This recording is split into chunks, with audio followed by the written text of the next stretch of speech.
Alright guys, we are back for another Dokkan battle video. So today we're going to go ahead and knock out the hybrid mission here in the Red Zone Cell Max fight.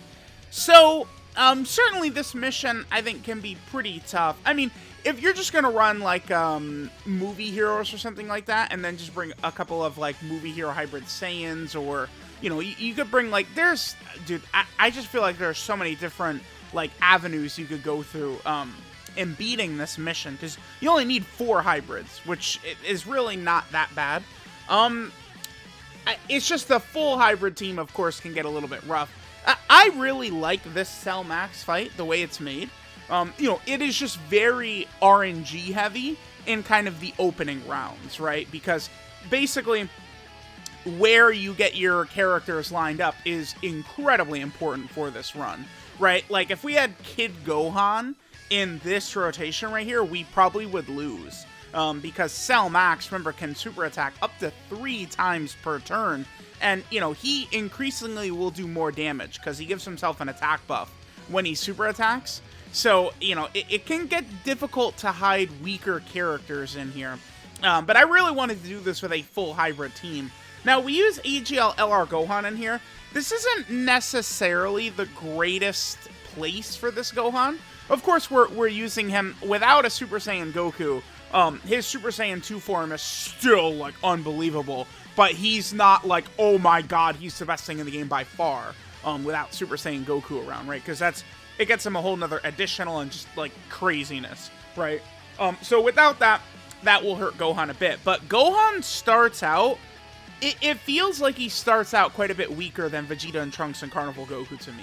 I feel like turn 1, those 2 characters are stronger. Remember, Gohan, for the most part, when you're using this AGL Gohan, that's what he is. He resembles the Vegeta and Trunks and Carnival Goku kind of character archetype. But he does have some flaws, I feel like, that Vegeta and Trunks and Carnival Goku don't have.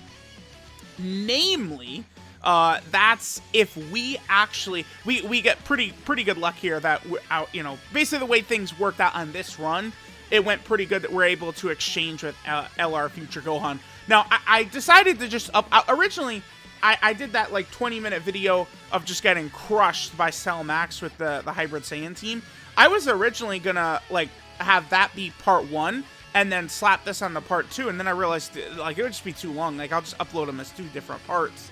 LR Future Gohan, you know, he can be just frauded out if things don't go well, right? It can go very, very south, you know, with LR Future Gohan in this fight. Opening rotations in this Cell Max fight are so important. Now that Future Gohan has revived, he's looking pretty good. It would be ideal to probably get him next to AGL LR Gohan. They'd link up pretty well, but just the way things go, I'm not really able to do that.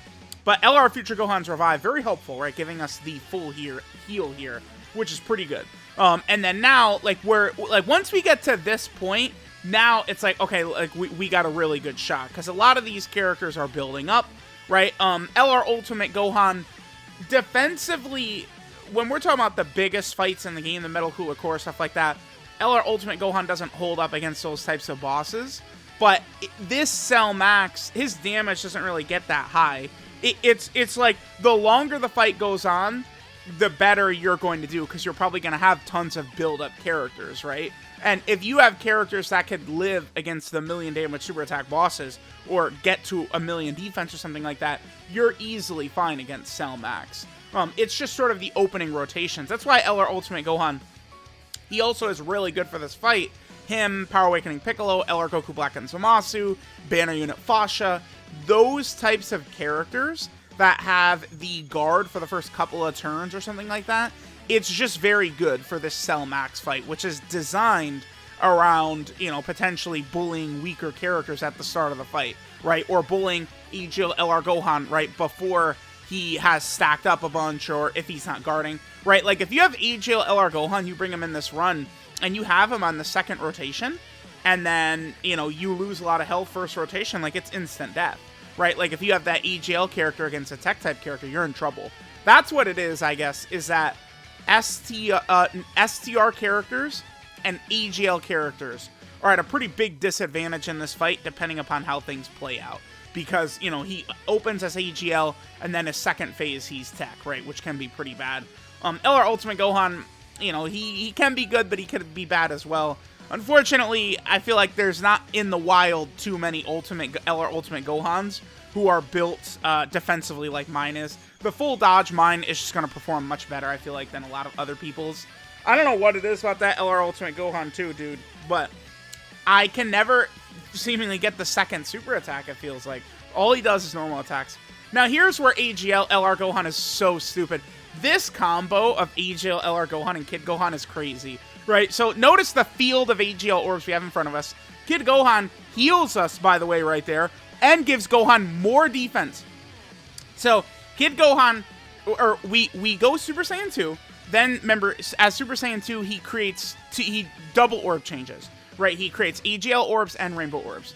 Then Kid Gohan, we use his active skill, we heal up, Kid Gohan guards, and we get more defense this turn and next turn. But getting more defense, right, means that Gohan right here is going to heal even more. This is the strength of this Super Saiyan 2 Gohan right here. When you transform into Super Saiyan 2 Gohan, this happens. That's one of the huge W's about the design of this character, is he resets it for us, right, by transforming. It's such brilliant design.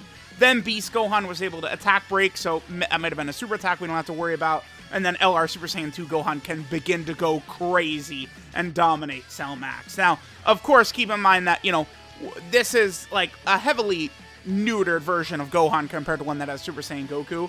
If we had Super Saiyan Goku with us right there, Gohan would have done at least a guaranteed another additional, and then he might have done one more, right?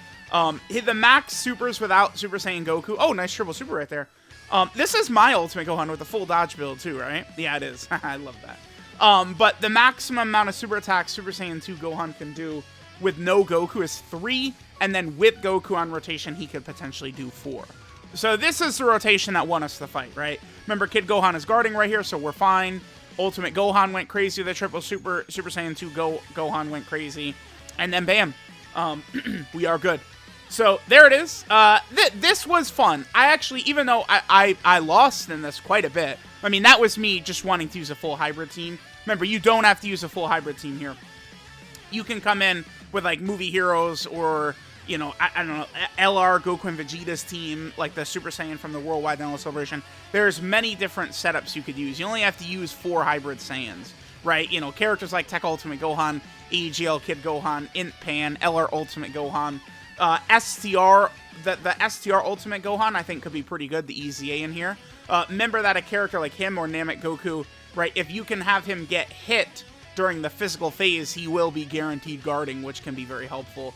So there are definitely some strats, but I do think this Cell Max fight is pretty difficult.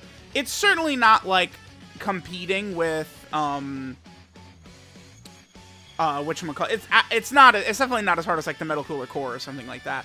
But this is like a different kind of difficulty where he's changing his typings, and it's more so about like the first 2 and 3 turns. Like, once you make it past turn 3, like, you could probably begin to gain control of the fight. Again, if you have numerous characters that might be, you know, building up when they get hit or building up when they attack, right? Various different things like that can certainly help out quite a bit. So, let me know what you guys think of this Cell Max fight, but I certainly do like it. What I'm hoping for in the next wave of difficult content, which we might see during the 8th anniversary, I'm hoping that I like what they did with the collection of epic battles, where in the final phase, the bosses can super attack you and stun you for 9 turns.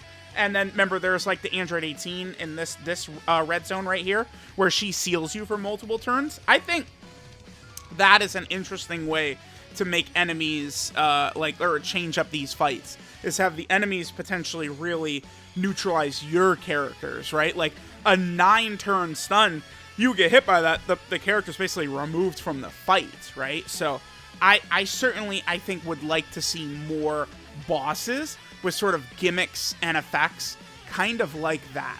I think that would actually be pretty good. So there we go. There is the Hybrid Saiyan mission done. Again, I don't mind losing a bunch to Cell Max right here. I mean, I could have just brought movie heroes who would have won in one try, but I actually enjoyed this quite a bit. So let me know if you guys like the Cell Max Red Zone fight or if you think it's too easy. Dude, 8th anniversary, we're like a week and a half away. So starting to get pretty exciting here. We should see new difficult content, major LRs. Things are definitely starting to look pretty good as we get close.